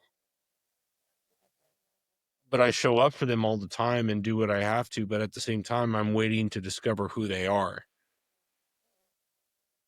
As they're Uh, discovering who yeah, they and are. I'm there with the journey for them. Like, I don't want to project like a certain precondition upon them. I'm there with them on the journey, but it feels more dispassionate in my experience right now, which feels bad. Like, I feel like I should be feeling a turmoil of emotions when I think of my children.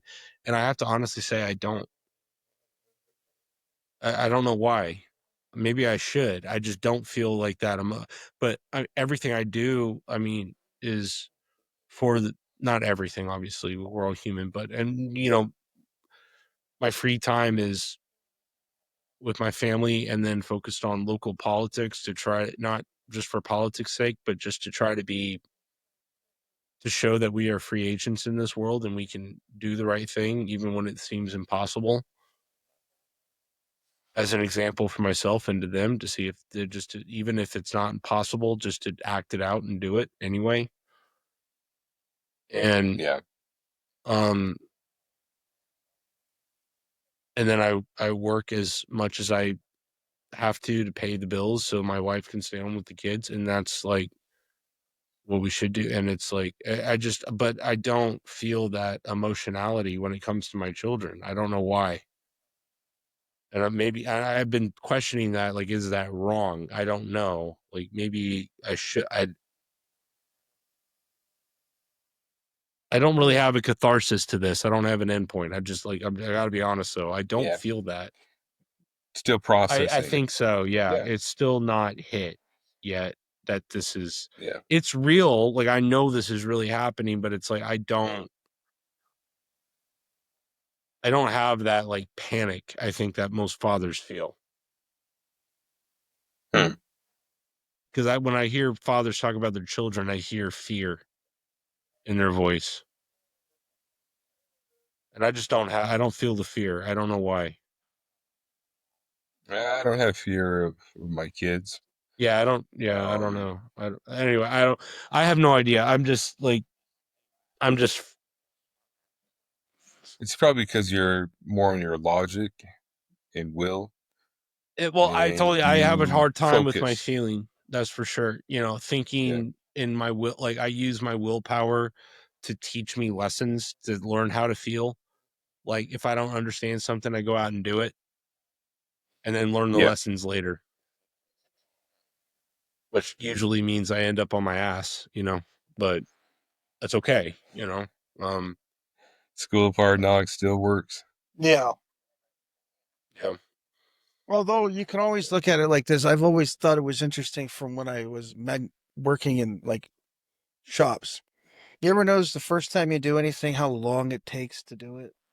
And as you refine it down, it gets easier and easier because you're learning the shortcuts and you're working through the problems of manufacturing. Yeah. I often say that when you're in like the first few years of marriage and you're learning your kids and you're learning it's like learning the process of being one being married and two being a dad. And as you go along, it gets a little bit easier and a little bit easier because you're refining the process. Yeah. I'd agree with that. That's what it feels like for sure. Unless your name is Corey. Yep, that's true. Because as they get older, they change. Yeah. As your wife gets older, she changes. As you get older, you change. That ain't no Because your joke. world doesn't stay stagnant. Yep. Yeah, no, I don't expect that. Like I welcome honestly, I'm welcoming the change. I'm actually looking like I'm kind of downrange. I'm like, I want you guys to be like 10 years old. And people are like, why do you You want sh- your you like I'm like, why don't you enjoy the cuteness? It's like because I want to talk to my children.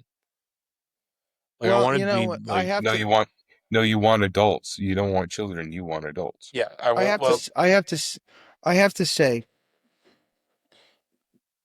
total empathy. When I was had my oldest daughter, I could not wait till I could go have fun with my daughter and explain things and go four wheeling and doing on and on and on.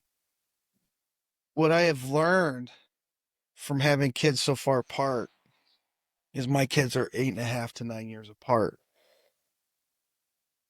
The young version is way more fun than the old version because the innocence that comes from young children is so refreshing. And, and when I'm around my youngest daughter, watching her learn how to maneuver through life and learn new tasks and stuff was way more fun than dealing with my 12-year-old daughter who has emotions and a bad attitude. So, no, it's like, my oldest favorite thing is not favorite, but one of her like at night, she's like, Dad, look at star and moon. We go outside and we have a balcony outside her bedroom. Like she's on the second story.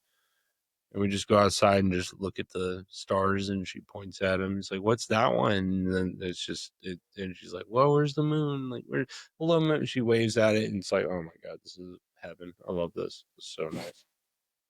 well, Um, so what I'm saying is, it's like that Trace Atkins song is the most poetic song I've ever heard. It's called "You're Gonna Miss This." yeah.